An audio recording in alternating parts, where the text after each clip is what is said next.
Hello my cuties, क्या हाल है आप सबके।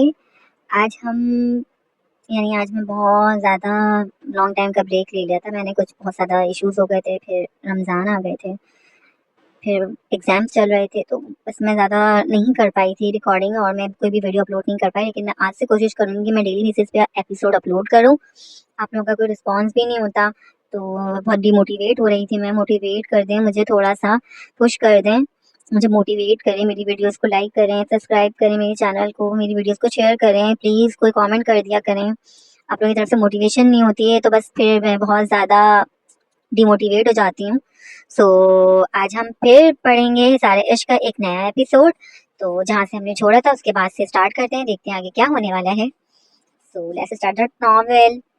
तबीयत कैसी है बाप के खाने, कुछ खाने का दिल है या पहले शॉपिंग पर जाना है। मिरान खानजादा ड्राइविंग करता अपने पहलू में बैठी इंशाल खान का हाथ पकड़कर चूमता बहुत मोहब्बत से बोला था। वो बार बार उसे अपनी तरफ मुतवज्जा करता, कभी उसके हाथ तो कभी उसकी कलाई पर चूम रहा था। जब से गाड़ी में बैठे थे वो दोनों, मिनान ने एक लम्हे के लिए भी उसका हाथ नहीं छोड़ा था। भूख नहीं अभी मिनान, मेरा हाथ तो छोड़ दो, तुम्हें ड्राइविंग में मसला होगा। इंशाल आहिस्तगी से बोली थी। वो उसके साथ बहुत रिलैक्स महसूस कर रही थी, उसका लम्हा सुकून दे रहा था। उसे अपने बाबा शाहसवार खान की शिद्दत से याद आती थी।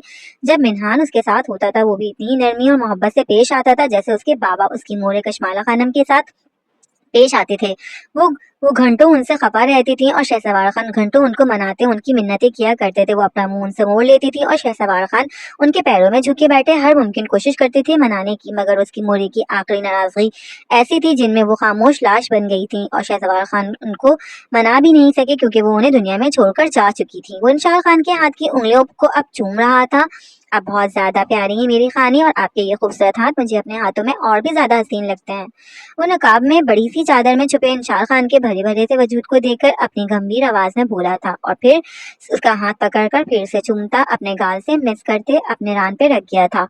वो जो उसकी गंभीर आवाज के शहर में जकड़ी हुई थी कि अपने हाथ को उसकी रान पर देखती फौरन से पीछे खींच गई। क्या हुआ, पीछे क्यों किया है हाथ। मिनहान खानजादा ने फिर से उसका हाथ पकड़कर अपनी रान पर रखा था। प्लीज मिनहान, मैं, मेरा हाथ आपका ही हूँ, मैं, हक से छुआ करे मुझे, चाहे जितना घबराए दूर भागे या फिर जितने खौफजदा हो जाए। वसल की रात तो नसीब होनी ही है, शौहर के हकूक की अदायगी तो करनी ही है। मैं आपको ढील इसलिए दे रहा हूँ ताकि आप ये खौफ अब खत्म कर दें। क्या सारी जिंदगी आपने मेरे साथ छुपन छुपाई का खेल खेलते रहना है। मैं आपको प्यार से डील करूंगा, कोई जबरदस्ती नहीं, मगर दुनिया के वसवसों से निकलकर अब अपने आप को जीना सीखें। अपने महरम की खुशबू से एक दिन महकना है आपने भी। उन अब बच्चों सा एक्ट छोड़ दें। मिरान खानजादा उसकी हथेली सहलाते हुए बोल रहा था। मिरान खानजादा सेंट्रल मॉल की पार्किंग में अपनी रेंज रोवर पार्क करता इंशाल की बुरी आंखों में देख रहा था, जो शर्म से अपनी घनी फलके उसी वक्त झुकाकर झुका गई थी। मिरान धड़कते दिल से उन झुकी पलकों पर निसार हुआ था। महबूब के शर्माने से आशिक मजीद गुस्ताख होता है। वो उसकी जानिब झुककर सरगोशी नुमा आवाज में बोलता, उसकी सीट का बटन खोलता, उसके माथे पर चूम गया। इंशाल खान के दिल की धड़कनें जोरों से धड़की थी जैसे मिनार ने महसूस किया था। I love you with all my heart and soul. वो उसकी झुकी हुई बुरी आंखों को नम होने पर कुछ पल यूं ही देखने के बाद बहुत नरमी से अपनी मोहब्बत का एक बार फिर से इजहार करता उन आंखों को चुमता हुआ अपनी तरफ का दरवाजा खोलकर ड्राइविंग सीट से उतर गया था।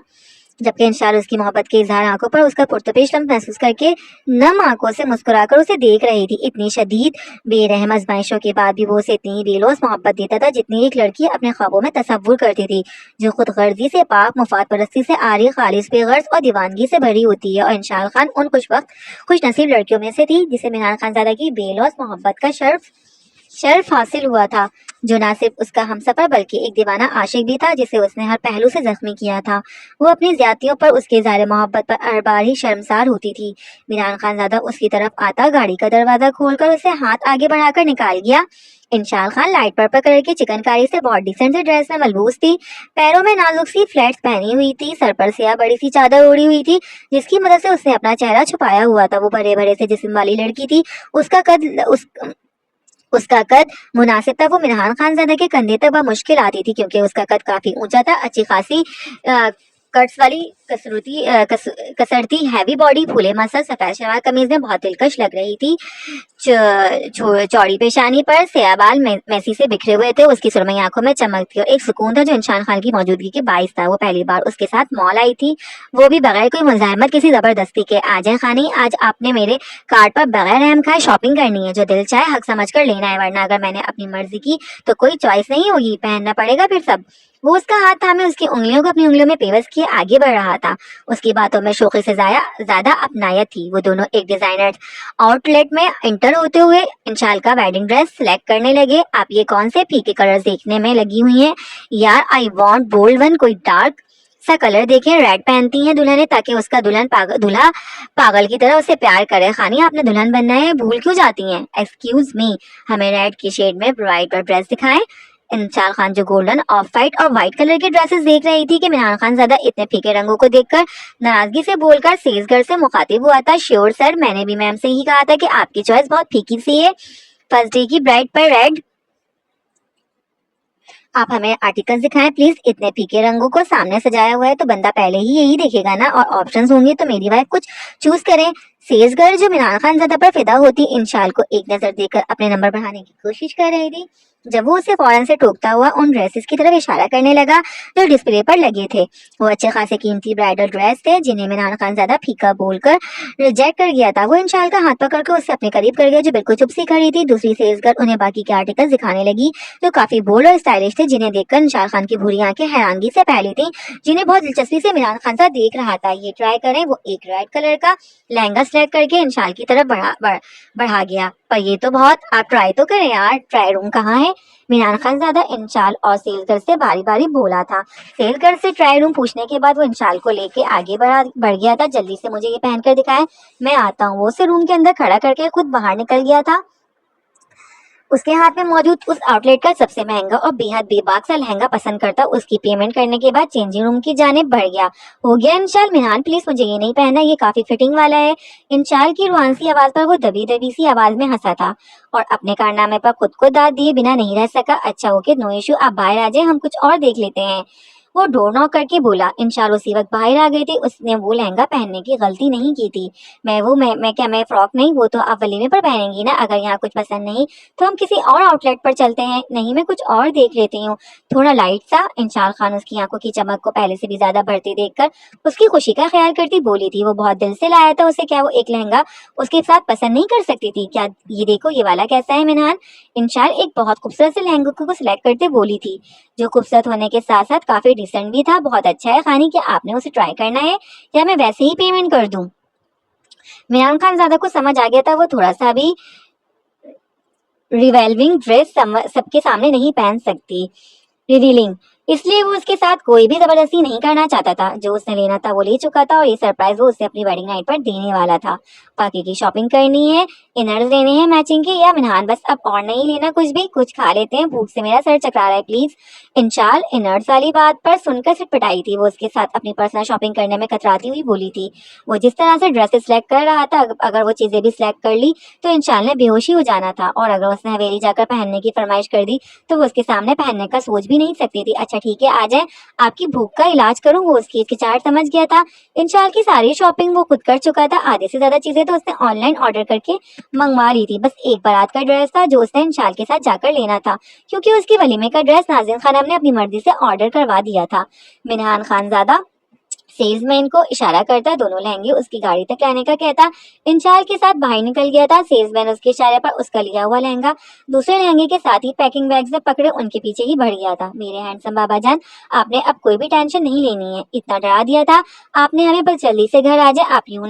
आप यूं नो मुझे हॉस्पिटल कितना बुरा लगता है, मैं खुद को बीमार, आप खुद को बीमार कर लेते हैं। अब मैं आपसे वाकई वाला नाराज हो जाऊंगी। मशाइम जो रयान और ईशा के साथ सरार साहब से मिलने के लिए हॉस्पिटल के प्राइवेट रूम में पहुंची थी, उसकी नजर अपने मामू बिलाल अंसारी और उनके बगल में खड़े वलीद पर पड़ी थी। वो बगैर किसी तासुर के उनको सलाम करती सलार साहब का ड्रिप लगा हाथ पकड़कर चूमती हुई लाड से बोल रही थी। सलार साहब ने कल हॉस्पिटल से डिस्चार्ज होना था। सादिया अंसारी और रोयल अंसारी दोनों कल रात के महविश बेगम के पास ही थे।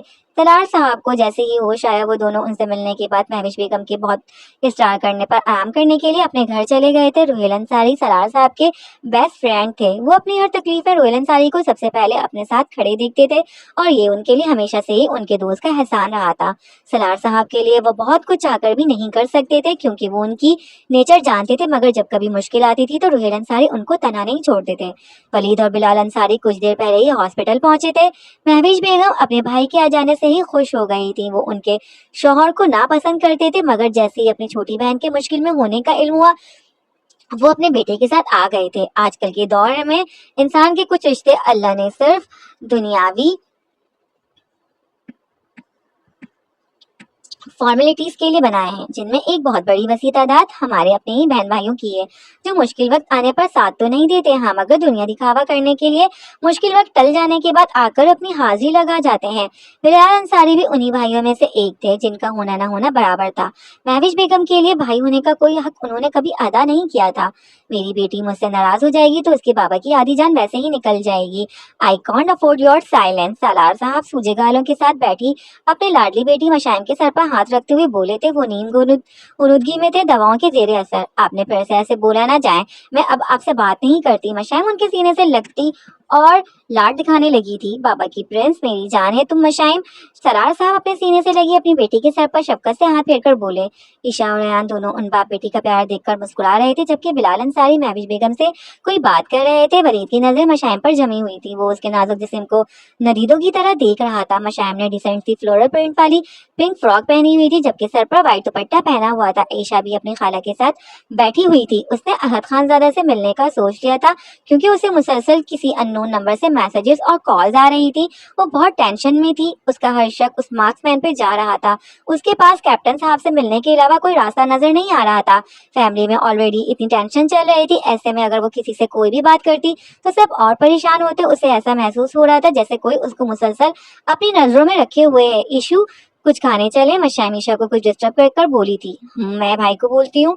उन दोनों को भूख लगना शुरू हो गई थी। भाई मशाइम को भूख लगी है, प्लीज बाहर चलें कुछ खाने। ईशा ने बिलाल अंसारी से बात करती मशाइम की तरफ इशारा करके बोला था। हाँ चलते हैं, खाला ने भी कुछ नहीं खाया, मैं अभी भी उनके लिए कुछ लेने बाहर जाने ही वाला था। आ जाओ तुम दोनों भी चलते हैं, रेहान सॉफ्ट से लहजे में बोला था। वलीद किसी से कॉल पर बात करने के लिए बाहर चला गया था। वो लोग कुछ देर तलार साहब के पास बैठने के बाद खाना खाने चले गए थे। उनको जाता देख वलीद का कॉल बंद होते ही सलार साहब के रूम में वापस चला गया था और रैन भाई में अपना मोबाइल तो बाबा के पास रूम में ही भूल गई। आप लोग गाड़ी में बैठे, मैं 2 मिनट में आती हूँ, आपसे कुछ फाइल से रिलेटेड पूछना था। बाबा के सामने नहीं पूछ सकती ना, मैं आती हूँ जल्दी से। वो लोग जो पार्किंग में पहुंचे ही थे कि मशाइम को अपना मोबाइल याद आ गया था, जो वो सलार के साहब के रूम में ही भूल आई थी। ओके मैं ले आता हूँ मिशी। रयान उसकी बात सुनकर बोला था। नहीं भाई, मैं खुद लेकर आती हूँ, आप गाड़ी में बैठे, कहीं आपका आने जाने में बीपी ही लो ना हो जाए, फिर हमें बाहर कौन लेकर जाएगा। मशाइम रयान को देखकर मस्ती से बोलते ईशा को आंख बंद करके तेजी से पीछे मुड़ी थी। एक तो ये अपनी लड़की भूख के मामले में भी बीपी का पेशेंट ही बना देगी। रैन भी हंसकर जोर से बोला था। उसकी बात मशाइम ने सुन ली थी। वो भी कहके लगाकर उनकी नजरों से ओझल हो गई थी। वो जैसे ही सलार साहब के रूम के बाहर पहुंचे, उससे अपने मामू बिलाल अंसारी की आवाज सुनाई दी, जो उसको शौक में मुब्तला कर गई। देखो महविश बेटी का साथ है, सलार की हालत अब ऐसी नहीं कि तुम लोग सच से आंखें बंद कर लो। वो पहले ही एक्सीडेंट के बाद से तुम दोनों की किफालत नहीं कर सक रहा है और अब तो हार्ट अटैक भी हो गया। वो मुश्किल से ही कुछ साल और जी सकेगा या शायद कुछ माह। भाई आप कैसी बात कर रहे हैं, कुछ तो ख्याल करें आप।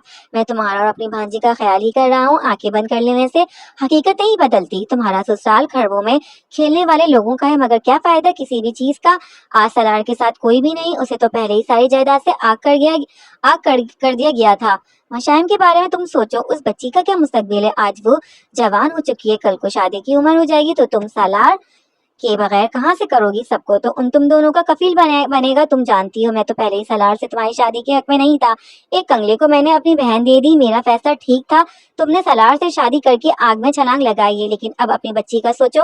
मैं हर बात को, हर नाराजगी को एक तरफ रखकर आज एक बार फिर तुमसे मशाइम का हाथ अपने बेटे वलीद के लिए मांगता हूँ। तुम्हारी बेटी का बोझ भी कम हो जाएगा और मशाइम और वलीद का निकाह कर देते हैं। मेरा बेटा काबिल है, करोड़पति है, बंगला बैलेंस सब है, एक ऊंची पहचान है हमारी। तुम्हारी बेटी राज करेगी, खुद खुश रहेगी। और ये बात मैं वलीद की मर्जी से ही तुमसे कर रहा हूँ। वो मशाइम से शादी करना चाहता है। मैं उस दिन भी तुमसे और सलार से मशाइम और वलीद की शादी की बात ही करने आया था, मगर सलार की तबीयत उस दिन भी खराब थी और तुमसे मैं उस दिन भी बात नहीं कर सका। सलार मेरे आगे कभी भी नहीं झुकेगा। उसकी मुझसे और मेरी उससे बनती नहीं। एक कंगाल आदमी में इतनी अना आखिर किस बात की? जो भाई सलार मेरे शौहर है, आप उनके बारे में इस तरह के लफ्ज़ इस्तेमाल ना करें। मैं आपकी इज्जत करती हूँ, मगर मेरे लिए मेरा शौहर सब कुछ है।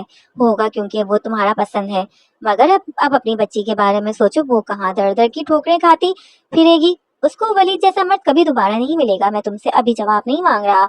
अभी तुम परेशान हो। तुम्हारा शौहर सालार कर लिस्ताज होकर घर चला जाएगा तो मैं खुद कल उससे घर आकर बात करूंगा। बल्कि बात क्या, मशाइम और वलीद की मंगनी कर देंगे। तुम मेरी बहन हो, तुम्हारी बेटी मेरी बेटी है।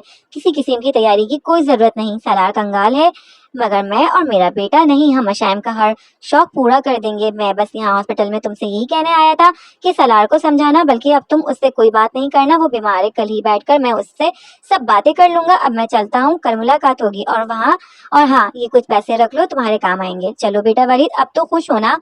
तुम्हारी फुप्पो भी शायद मान गई है। उसकी खामोशी ही हमारा जवाब है। अब तुमने कल ही मशाइम के लिए सबसे कीमती जोड़ा खरीदना है और एक बड़ी सी महंगी अंगूठी। मशाइम के पैरों तले जैसे जमीन खींच ली गई थी। उसके बाबा के लिए इतनी हकारत से भरे अल्फाज का इस्तेमाल किया जा रहा था, उसका तो खून खौल गया था। महविश बेगम की बेबसी से जुबान बंद थी। उन्होंने जब भी कुछ बोलना चाहा, बिलाल अंसारी ने उन्हें झाड़ दिया।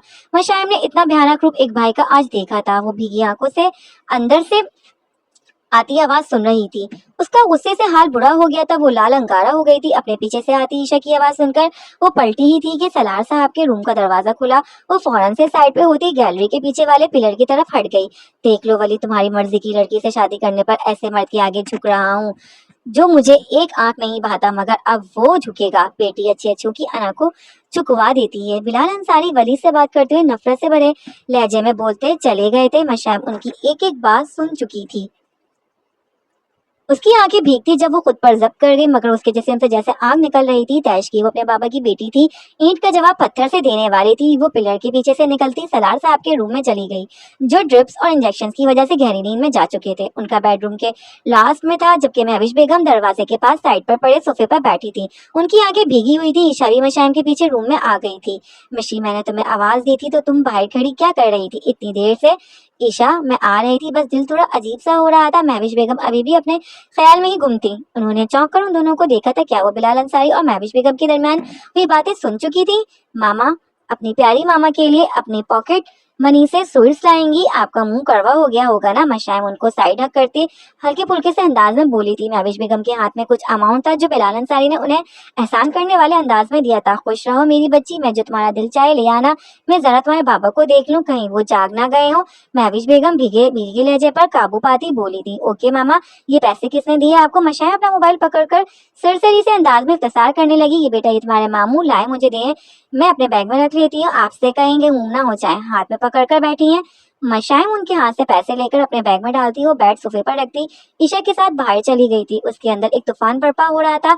वो अपने बाबा की तजलील भूलने वालों में से नहीं थी। उसे भी अब कल का शिद्दत से इंतजार था।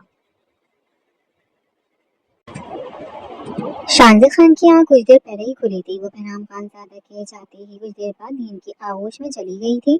वो घड़ी में टाइम देखती उठकर बैठी थी। उस वक्त रात के 10 बज रहे थे। कमरे में हल्की सी रोशनी जल रही थी जो उस आलीशान बेडरूम को खौफनाक बना रही थी।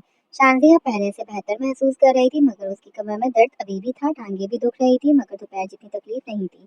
वो बेड से उठती, वॉशरूम जाकर फ्रेश होती, कमरे से निकली थी। उसने सियाह पठानी फ्रॉक पहनी हुई थी, सर पर दुपट्टा लिया था जिससे उसके लंबे घने बाल छुप गए थे। उसकी चेहरे पर एक गहरी चमक सी थी जो अपने शौहर की मिली कुर्बत के बाद हर लड़की के चेहरे को चांद की तरह चमका देती है। शानज़ खान का चेहरा चांदनी की मायन चमक रहा था। उसकी आंखों में हया की लालियां थीं। वो छोटे छोटे कदम उठाती हुई सीढ़ियां उतर रही थी। बहराम खानज़ादा अभी तक पैलेस नहीं आया था। वो कहाँ था किसके साथ? शानज़ खान का दिमाग खराब होने लगा था। बहराम खानज़ादा के उस महल में शानज़ खान को खौफ सा आ रहा था। यहाँ इतनी खामोशी थी जैसे किसी वजूद का नामो निशान ही ना हो। ऊपर वाला पोर्शन नीचे से ज्यादा कुशादा था। कहा भी था जल्दी आना, मगर मेरी कोई बात नहीं सुनते। बहराम, इतना डर लग रहा है मुझे। यहाँ मेरा मोबाइल पता नहीं कहाँ है। मोरे की भी याद आ रही है। इंशाल्लाह आपी की शादी के फंक्शन की तैयारियां हो रही होंगी। मैं सबको मिस कर रही हूँ। लाला से भी बात करनी थी, बात ही नहीं करनी मैंने। अब बहराम से जितना मुझे तंग किया है ना, मैं भी अब जल्दी उन्हें नहीं मानने वाली। शानज़ सीढ़ियां उतरती हुई खुद से बातें कर रही थी। वो जैसे ही नीचे पहुंची उसे फीमेल गार्ड्स पैलेस के अंदरूनी साइड पर चौंकनी खड़ी नजर आई, जबकि लॉन्च के एक कॉर्नर पर मुलाजमा की एक बड़ी तादाद नजर आई, जिन्हें एक ज़ईफ मुलाजमा कुछ हिदायत दे रही थी। वो सब शांजे को देखकर दब से खड़ी हो गई थी। सलाम बीबी जी, हम आपके उठने का ही इंतजार कर रहे थे। अगर आप कहें तो खाना सर्व कर दें। अभी उन मुलाजमा से एक कुक में मुनासिब उम्र की थी जो शांजे के पास आती मुस्कुराकर बोली थी। बयाम कहाँ है? शांजे ने उसकी बात सुनकर अपने जहन में मचलता हुआ सवाल पूछ लिया, जिसका जवाब उस मुलाजमा के पास नहीं था। खान कब कहाँ होता है ये हमें कैसे पता होगा बेटी, हमारा काम तो आपका ख्याल रखना है। खान बेटे का खास हुक्म है आपकी हर जरूरत का खास ख्याल रखा जाए। वो ज़ईफ मुलाजमा जो उन सब की हेड थी शांजे को देखकर मुस्कुराकर बोली थी, वो खुद को मेरा ख्याल रखते नहीं है, आप लोगों को क्यों बुलाए फिर? शांजे मुलाजमों की कसीर तादाद को देखकर आहिस्तेगी से बोली थी। उसकी आवाज इतनी मध्यम थी कि उनमें से कोई भी नहीं सुन सका। मुझे खाना नहीं खाना, क्या यहाँ कोई मोबाइल है जिससे मैं अपनी मोड़े से बात कर सकूं? शांजे खान बहुत धीमे से लहजे में बोल रही थी। वो छोटे छोटे कदम उठाती उस ज़ईफ मुलाजमा के पास जाती हुई बोली, पर बेटी खाना क्यों नहीं खाना? खान गुस्सा होगा जब उसे पता चलेगा कि आपने कुछ खाया नहीं। आपके खान को गुस्से के अलावा और आता भी क्या है? शांजी अपनी उंगलियां मरोड़े बोली थी। उसकी ये बात सबसे सुनी थी, मगर जैसे इग्नोर करी, जैसे किसी ने सुनी ही ना हो। शांजी मजीद उनसे कुछ कहे बगैर पैलेस के दाखिल दरवाजे की जानिब बढ़ी, जहाँ दो लेडी गार्ड्स खड़ी थी। मैम, आपको बाहर जाना अलाउ नहीं। वो दोनों लेडी गार्ड्स एक साथ बोली थी। क्यों? शांजी रुहानसी होकर बोली थी। बॉस के ऑर्डर है, उनकी गैर मौजूदगी में आप बाहर नहीं जा सकती। मुझे बाहर जाना है, रास्ता छोड़ो मेरा। शांजे को लगा उसे जैसे उस बड़े से महल में कैद कर लिया गया है। कोई उसकी बात नहीं सुन रहा था, सब सिर्फ एक ही बात कर रहे थे जो उसे गुस्सा और बेबसी का एहसास दिला रहे थे। मैम, हम आपके ऑर्डर्स नहीं मान सकते। बॉस ने अपने बॉस से कहा मुझे कैद करने से बेहतर है जान से मार दें। शांजा गुस्से से दांत पीस कर बोली थी। उसकी बात सुनकर माहौल में फिर से खामोशी छा गई थी। हटो मेरे सामने से अभी, और इसी वक्त मुझे बाहर जाना है। शांजे के बजित होकर बोली थी। Sorry ma'am, we can't. Shanza गुस्से से वापस पलटी थी और भीगी आंखों को साफ करती वापस ऊपर सीढ़ियां चढ़ने लगी। वो अपने रूम में जाने की बजाय दूसरे रूम की तरफ बढ़ गई और दरवाजे खुलते ही उसकी नजर बेड पर सोई हुई रूबी पर पड़ी। शांजे करंट खाकर पीछे हुई। वो किस हक से यहाँ मौजूद थी? उसे किडनैप करने वाली वही थी, फिर भी वो यहाँ बेड पर सोई हुई थी। शांजे खान रोती हुई उस कमरे से बाहर निकली थी। उसका दिल चाह रहा था बहराम खान सदा का गला दबा दे। वो फूट फूट कर रोती हुई शदीद नाराजगी के आलम में नीचे जाती। पैलेस के बैक साइड पर मौजूद दरवाजे पर खड़ी गार्ड्स को गुस्से से अपने रास्ते से हटने को बोलकर बाहर निकलती, जब उसका जोरदार तसादुम लोहे जैसे भारी वजूद से हुआ। वो अपना चकराता सर पकड़कर पीछे लड़खड़ाई थी। जब बहराम खानजादा ने उसको कमर से थामकर अपने सीने से लगाया था, तमाम गार्ड्स और मुलाजमा लहजों में लम्हों में लॉन्च से गायब हो गई थी। शाहजहां खान उस सितमगर के सीने पर अपना नाजुक हाथों के छोटे छोटे मुक्के बनाकर उसके सीने पर पूरी ताकत से वार कर रही थी। बहराम खानजादा उसे रोकने या गुस्से दूर करने की बजाय उसके वार बर्दाश्त कर रहा था। शानजे थक कर हाँपती हुई उससे खुद दूर हुई। बहराम खानजादा उसे कुछ भी कहे बगैर अपने कंधे पर डाल दिया। छोड़े मुझे बहराम, अपनी हवेली जाना है, यहाँ नहीं रहना। वो उसकी कमर पर अपने नेल्स मारती रोती हुई बोली थी। बहराम खानजादा उसकी बैक पर हल्का सा स्लैप करता निचले पोर्शन में मौजूद बेडरूम की जानिब बढ़ गया। वो शांजे को अपने साथ ही बेड पर लेके डह गया था। हटे। शांजे बुरी तरह मुजाहमत कर रही थी। तुम्हें पता है बीवी, जब गुस्से में हो तो उसके अंदर घुसने का मजा ही कुछ और है। और वो शांजे की दोनों नाजुक कलाइयां अपने एक हाथ की गिरफ्त में लेकर उसकी आंसू से भीगी शहद आंखों में देखते बोला था, छोड़े मुझे। शांजे उसकी बात सुनकर एक लम्हे को ठहरी, फिर अपनी पूरी कुव्वत लगाकर उसके नीचे से निकलने की कोशिश करने लगी। अपनी ताकत कहीं और इस्तेमाल करना स्वीटहार्ट, याद है ना रात में तुम्हारा नंबर था वो करने का। मुझसे दूर हो आप। शांजे उसकी हर बात पर सर तासुरात के साथ मुजाहमत कर रही थी। दूर होने के लिए पास आया हूँ क्या? इतना गुस्सा किस बात का दिखा रही हो? तुमने जल्दी बुलाया था, मेरे लिए मचल रही थी ना। जानता हूँ, खुद में मुझे महसूस करना चाह रही थी और मैं लेट हो गया। चलो कोई नहीं, टफ टाइम दूंगा अपनी पूरी ताकत के साथ। बहराम खानजादा शांजे को तंग करता जुमाइनी अंदाज में बोल रहा था। कोई शौक नहीं है मुझे किसी बेवफा को महसूस करने का। शांजे उसके बाजू पर जोर से चक काटती बोली थी। क्या बेवफाई कर दी मुझ नाचीज ने? शहजादी खान शांजे खान के साथ जो इतनी सख्त सजाएं सुना रही हो? बहराम खानजादा उसके दांत अपने बाजू में गड़े देख जबरे नीचे बोला था। ऐसी बाजू पर उसे गोल लगी थी जिस पर इसी बाजू पर उसे गोली लगी थी जिस पर शांजे खान चिपक गई थी। आपकी वो डाइन यहाँ क्या कर रही है? क्यों लाए उसे यहाँ? शांजे बहराम खानजादा के वजन खुद पर से हटते देखकर उसे पीछे पुश करती उसके ऊपर आई थी। बहराम खानजादा को अब उसके गुस्से में होने की वजह समझ आई थी। मजबूरी थी। बहराम खानजादा रूपी के जिक्र पर जब से बोला था तो फिर ठीक है, मुझसे दूर रहे, बल्कि मुझे मेरी हवेली मुझे मेरी हवेली जाना है। शान से इसके ऊपर से हट्टी सपाट अंदाज में बोली थी। तुमसे किस खुशी में दूर कर हो रही हो भाई, ज्यादा अदाएं दिखाई ना, उधर लाकर पटकूंगा और घुसा दूंगा, और उसके बाद तुम्हें बुरी तरह हिला भी दूंगा। आई बड़ी एटीट्यूड क्वीन, मुझे मुझे मुझसे खुद से रखने वाली, और कोई हवेली नहीं लेकर जाने वाला। मैं तुम्हें सख्ती करने पर मजबूर मत करो मुझे। बहराम खानजादा को अब गुस्सा आया था। वो शानसे को फिलहाल हर बात खुलकर नहीं बता सकता था। वो रूबी को लाने के हक में नहीं था, मगर मजबूर हो गया था। आपको जब पता है वो मुझे पसंद नहीं, बल्कि वो आपकी जिंदगी में कर ही क्या रही है, उसे यहाँ से कहीं और ले जाए। अगर वो लवारिस है तो मैं मेंटली डिस्टर्ब होकर नहीं रह सकती। बहराम शानजे छोपीस उठाकर जमीन पर जोर से मारती चिल्लाई थी। बहराम खानजादा उसका नया रूप देख रहा था। वो पॉजिटिव हो रही थी कि क्या तरीका है चीजें तोड़ने का। वो गुस्से से धारा था। शानजे शिकवे से उसकी तरफ देखती रोने लगी थी। बहराम खानजादा बेड से उठकर उसकी तरफ बढ़ता जब शानजे रूम का दरवाजा खोलकर तेजी से कमरे से निकल गई थी। बहराम खानजादा ने दीवार पर जोर से पंच बनाकर मारा था। उसने जो सजा रूबी को दी थी, उसके बाद उसे पता चला था कि वो अगर उस रात शानजे को अपने गार्ड से किडनैप नहीं करवाती तो रॉबर्ट ने रूबी को मारकर शानजे को उठवा लेना था। रूबी ने बहराम खानजादा पर अनजाने में ही सही बहुत बड़ा एहसान किया था, जिसका गवाह रोमियो था। उसे होश आ गया था, और होश आते ही उसने बहराम खानजादा को सब सच बता दिया था। उसे जख्मी करने वाले और कोई नहीं बल्कि रॉबर्ट के आदमी थे, जिनके पहुंचने से पहले ही रूबी की लेडी गार्ड शांति को फार्म हाउस पहुंचा चुकी थी। रॉबर्ट बहराम खानजादा के फार्म हाउस तक एक्सेस हासिल नहीं कर सकता था। वो रूबी का सहारा चाहता था। डायरेक्ट बीस्ट की औरत पर हाथ डालना खतरे से खाली नहीं था, क्योंकि बहराम खानजादा के अलावा उसके पीछे आर्मी का एक ऐसा एजेंट था जो उसके शिकार में बैठा हुआ था, जिसकी खोज रॉबर्ट अभी तक नहीं कर सका था। वो पाकिस्तान में अपनी पहचान बदल कर आया था। डायरेक्ट उससे कुछ भी नहीं कर सकता था। अगर करता तो ना बीस्ट उसे छोड़ता, ना ही वो एजेंट। रूबी की जान खतरे में थी। उसने रॉबर्ट को धोखा दिया था।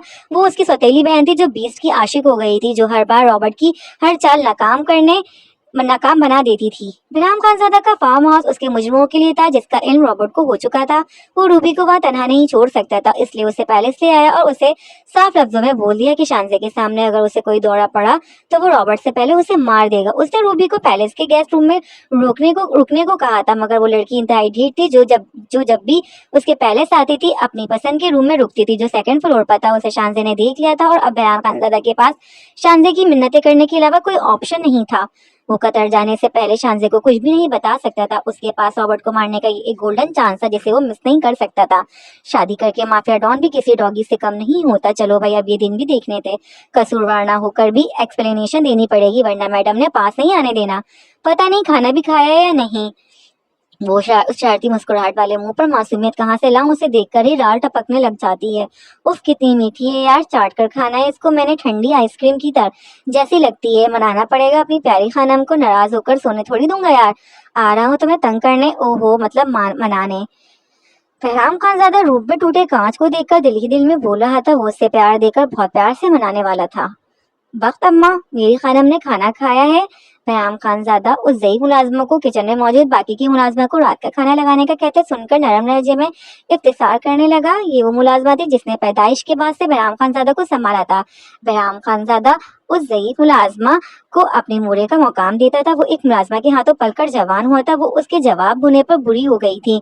उस मुलाजमा का काम सिर्फ बहराम खानजादा को संभालना था। खान बेटे बहू बेटी ने कुछ भी नहीं खाया है, वो तुम्हें याद कर रहे थे। उस पर इतनी सख्ती नहीं करो, बच्ची मासूम है, छोटी है। उसने बड़ा गुस्सा किया है तुम्हारी गार्ड्स पर।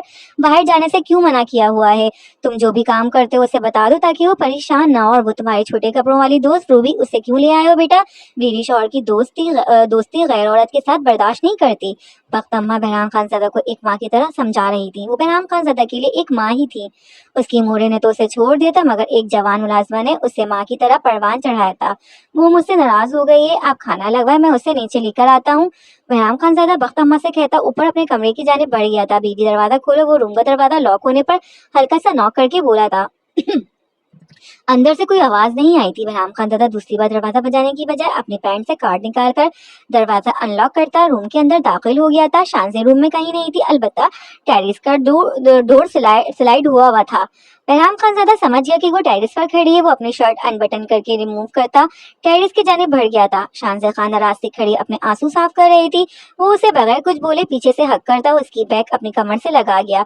शानसे सिसके लेने लगी थी। वो उसके शहद रंग बाल एक कंधे पर आगे की तरफ करता पीछे से ही उसकी गर्दन पर झुकाकर बहुत नरमी से उसे चूम रहा था। बहराम खानजादा के दोनों हाथ उसकी पेट पर सख्ती से लिपटे हुए थे। नाराजगी खत्म कर दो, वो चली जाएगी, कल आई, प्रॉमिस। वो उसे बगैर कोई मुज़ाहमत बेरुखी से खड़े देखकर उसके पेट की स्किन को मुट्ठी में जकड़कर बोला था, आपको फर्क पड़ता ही मेरी नाराजगी से? मैं कुछ बोलूं भी तो आप कहेंगे कि आपके कैरेक्टर पर बात कर रहे हो, फिर आप वहशी बनकर मेरे कपड़े फाड़ देंगे या फिर मुझ पर चीखेंगे। शान से रूखे से अंदाज में बोली थी। गुस्से में था उस दिन जब जानवर बन गया था, होश नहीं था मुझे अपना। जब तुम्हारे साथ बैड बिहेवियर किया तो सुबह तो बहुत प्यार किया था ना, कपड़ा तुम खुद उतार खड़ी थी, अब उसका इल्जाम ना लगाना मुझ पर। बहराम खानजादा उसका रुख अपनी तरफ करता, उसके जिस्म से महकती उसकी जिस्म से उठती महक से बहकने लगा था। उसकी बात सुनकर शानज़े खुफत से लाल हुई थी, घनी पलकें झुकी थी। अब इस तरह से शर्माओगी तो पटकना शुरू कर दूंगा। आ जाऊं, खाना खाते हैं। वक्त अम्मा बता रही थी तुमने खाना नहीं खाया और बहुत गुस्सा किया है मेरे एम्प्लॉयज पर।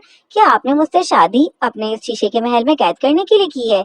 वो बहराम खानजादा की बातें सुनकर नरूठे लहजे में बोली थी, मैं तुम्हें सब अभी नहीं बता सकता, मुझे एक हफ्ते का वक्त दो, उसके बाद तुम्हें हनीमून पर ले जाऊंगा। मुझे पता है तुम्हें आग लगी हुई है, आइंदा टाइम पर आऊंगा। बहराम खानजादा उसकी बात का जवाब देने की बजाय टालते हुए बेबाकी से बोला था, ये मेरी बात का जवाब नहीं है बहराम, आपकी तरह बदतमीज नहीं मैं।